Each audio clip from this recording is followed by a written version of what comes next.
My name is dndSection. I make music, art to be specific, and I'm from Lagos, Nigeria, holding down Atlanta as well.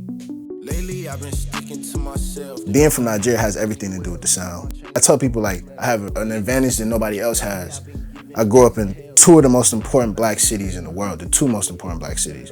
I grew up in Lagos, Nigeria, which is the most important black city in Africa, and I grew up in Atlanta, Georgia, which is the most important black city in the whole of America. So I get to hear what's really going on, and it's two most creative places.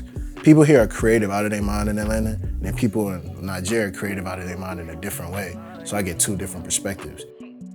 My dad was is a big jazz nigga, and like he's really into jazz and really into like Afrobeat, early Afrobeat like Fela Kuti. So I fell in love with instrumentation before I did with music. So I've always liked sounds, instruments, but I didn't have the patience for it.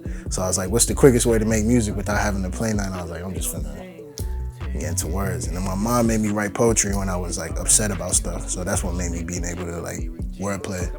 So even when you hear my music, it's like, oh, why is the beat still building? And we could be 3 minutes in. So like with Afrobeat, that's where I get my entire influence from, because that's where I'm like born, and that's my whole culture. That's all I really even know.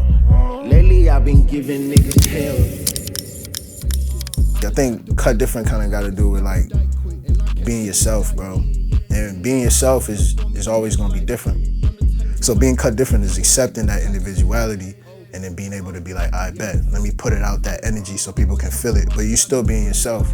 So I think it's just that work ethic and whatever you want to do in life is just, that's what being cut different is about. So seeing like how y'all progress in consistency, which is one thing I always respect, is that y'all were always consistent. So I think that's just dope. And just seeing like me coming from Valdosta and moving into Atlanta and then taking it like nationwide now, I think that just seeing that, bro, and seeing the people that you went to school with originally, like that shit is motivating, bro. There was a shirt that it was a different, and I think the first time I ever seen it, Swint had it on, and it was the different color joint. I remember seeing it and I was like, man, I need one of those. And you seen everybody else that's older is rocking it. People wearing it religiously, to the point where I'm like, yeah, I want one of these. There's a certain culture that like the Valdosta State campus kind of built.